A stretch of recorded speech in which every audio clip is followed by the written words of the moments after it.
ناظرین، عمران خان کا یہ حال بنا دیا گیا ہے کیونکہ علی مین گنڈا پور بھی کمپرومائز ہوئے تھے۔ اب سہیل افریدی بھی شہباز شریف کے ساتھ بیٹھ کے جناب ملاقاتیں کر رہے ہیں اور عمران خان اب جیل کی چکی میں پس رہا ہے۔ حکومت پاکستان نے عمران خان کے بیٹوں کے ویزے بھی منسوخ کر دیے اور اڈیالہ جیل کے باہر سے جناب دھرنے کو بھی ختم کر دیا گیا۔ یہ سہیل افریدی نے کیا۔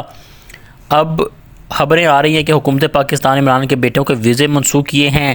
یہ خبر کل آپ کے سامنے رکھ چکے تھے، لیکن امریکی صحافی اس کی وجہ کچھ اور ہی بتاتے تھے کہ ویزے کیوں منسوخ کیے گئے۔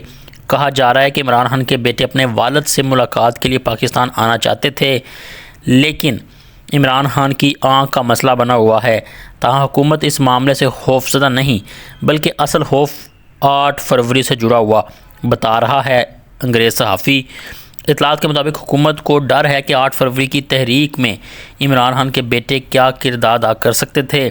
امریکی صحافی ریان گریم نے یہ خبر بریک کی ہے کہ حکومت 8 فروری کی ممکنہ تحریک سے گھبرائی ہوئی ہے۔ رانا ثناء اللہ نے کل اپنے بیان میں کہا تھا کہ پی ٹی آئی کا کوئی ایم این اے یا ایم پی اے اپنے حلقے میں متحرک نہیں ہے۔ ان کے مطابق 8 فروری کو اگر پی ٹی آئی کے سوشل میڈیا سے منسلک چند لوگ بھی باہر نکلتے تو انہیں گرفتار کیا جائے گا، اور پھر 26 نومبر کے بعد کی طرح اگلا پورا سال صورتحال ٹھنڈی رہے گی۔ رانا ثناء اللہ کے بیان سے یہ تاثر بھی ملا کہ اگر لوگوں کو گرفتار کیا گیا، تشدد ہوا اور ان پر مقدمات بنائے گئے تو اس کے بعد پورا سال کوئی بڑی تحریک سامنے نہیں آئے گی۔ یعنی اصل مسئلہ حکومت کو 8 فروری سے ہے۔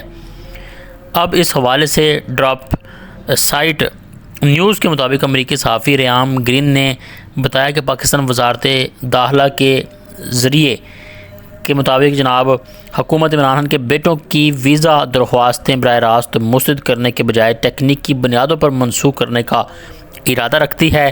اس کا مقصد فیصلے کو زیادہ سے زیادہ مہر کرنا ہے تاکہ 8 فروری سے پہلے ان کے پاس درخواستوں کی درستی اور دوبارہ جمع کروانے کے لیے کم سے کم وقت ہو۔ یعنی کوشش یہ ہے کہ عمران خان کے بیٹے 8 فروری سے پہلے پاکستان نہ پہنچ سکیں۔ امکان ہے کہ 8 فروری کے بعد وہ دوبارہ ویزے کے لیے درخواستیں دیں جو شاید قبول بھی کر لی جائیں، اور پھر وہ عمران خان سے ملاقات کے لیے پاکستان آ سکتے ہیں۔ تو یہ اب جال حکومت کی جانب سے بچھایا جا رہا ہے۔ سہیل افریدی کو بھی اب اپنے جال میں پھنسایا جا رہا ہے، اور 8 فروری سے پہلے سہیل افریدی سے ملاقات صرف اس لیے کی گئی کہ دھرنے نہ کیے جائیں، اور حکومت میں کامیاب ہوتی ہوئی نظر آ رہی ہے، جبکہ عمران خان کو اکیلا تنہا چھوڑ دیا گیا ہے۔